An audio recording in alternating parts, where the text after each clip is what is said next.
Seorang wanita bila ditanya mengenai pekerjaannya, kemudian ia menjawab ibu rumah tangga, mungkin ada perasaan minder, malu karena merasa itu bukanlah suaranya yang istimewa.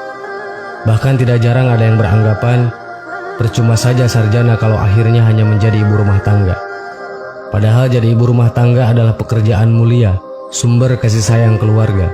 Madrasah pertama bagi anak yang membangun dan memperkuat pondasi dalam sebuah keluarga. Tempat terbaik wanita adalah di rumah. Wanita pengejar karir dunia menganggap bahwa tempat mereka adalah di kantoran, bersolek dan berpakaian ketat. Berangkat pagi pulang sore hari bahkan malam, tak tahu masihkah ada waktu untuk melayani suami atau memperhatikan anak. Padahal wanita yang betah di rumah dipuji oleh Allah Subhanahu wa Ta'ala dan dihapuskan dosanya. Allah Subhanahu wa Ta'ala berfirman dalam Al-Quran surat Al-Ahzab yang artinya, "Dan hendaklah kamu tetap di rumahmu dan janganlah kamu berhias dan bertingkah laku seperti orang-orang jahiliyah terdahulu. Dan laksanakanlah sholat, tunaikanlah zakat, dan taatilah Allah dan Rasulnya. Maka sesungguhnya Allah bermaksud hendak menghilangkan dosa dari kamu wahai ahlul bait dan membayarkan kamu sebersih-bersihnya." Quran surat Al-Ahzab ayat 33. Dari Ummu Salamah, Rasulullah SAW bersabda, "Sebaik-baik masjid bagi para wanita adalah diam di rumah-rumah mereka." Hadis riwayat Ahmad. Keberadaan seorang ibu dalam sebuah rumah tangga sangat amat berharga dan menjadi salah satu peran penting dalam pembangunan peradaban bangsa. Anak yang lahir dari seorang ibu yang memiliki pegangan teguh terhadap agama akan berpengaruh besar terhadap perkembangan akhlak anak bangsa. Menjadi ibu rumah tangga bahkan bisa membuka kesempatan untuk mendapatkan pahala setara dengan pahala laki-laki yang pergi berjihad.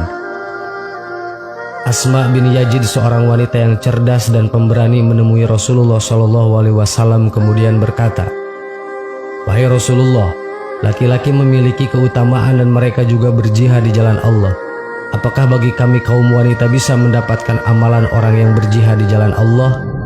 Rasul bersabda, "Wanita yang selalu berbuat baik pada suaminya, membahagiakannya, dan mencari keridhoannya, maka dia akan mendapat pahala yang sama dengan suami mereka." Seorang muslimah berkewajiban senantiasa menjaga diri agar tidak menimbulkan fitnah karena wanita adalah aurat. Jika seorang wanita keluar dari rumahnya, maka setan akan mengawasinya dan membuat orang lain indah memandangnya. Disebutkan dalam hadis Abdullah, Nabi SAW bersabda, "Sesungguhnya wanita itu aurat. Jika dia keluar rumah, maka setan menyambutnya.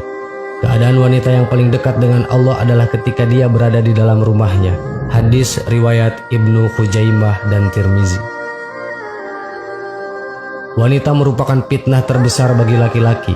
Sebagaimana hadis Nabi Muhammad SAW yang diriwayatkan dari Utsman bin Zaid, Nabi bersabda, "Aku tidak meninggalkan satu godaan pun yang lebih membahayakan para laki-laki selain fitnah wanita." Hadis riwayat Bukhari dan Muslim. Imam Nawawi mengatakan yang dimaksud godaan wanita bisa jadi di dalamnya adalah istri, karena ada di antara para istri yang membuat suaminya jauh dari Allah. Rasulullah pernah ditanya siapakah wanita yang paling baik, beliau menjawab, "Ya, itu yang paling menyenangkan jika dilihat oleh suaminya, mentaati suami jika diperintah, dan tidak menyelisihi suami pada diri dan hartanya sehingga membuat suami benci." Hadis riwayat Al-Asy'ari dan Ahmad. Wanita terbaik adalah mendampingi suami dalam setiap keadaan, serta menyenangkan hati suami, bertanggung jawab untuk mengurus rumah dan anak-anaknya. Anak adalah titipan Allah Ta'ala yang kelak orang tuanya akan dimintai pertanggungjawabannya di hadapan Allah Subhanahu wa Ta'ala. Rasulullah SAW bersabda, "Setiap kalian adalah pemimpin dan akan dimintai pertanggungjawaban mengenai kepemimpinannya. Kepala negara adalah pemimpin dan ia akan dimintai pertanggungjawabannya mengenai hal itu." Hadis riwayat Bukhari. Sahabat yang beriman, menjadi seorang ibu rumah tangga adalah menjadi wanita yang mulia, wanita pilihan, dan wanita terbaik dan dekat dengan Allah Subhanahu wa Ta'ala. Amin. Wallahu a'lam. Wassalamualaikum warahmatullahi wabarakatuh.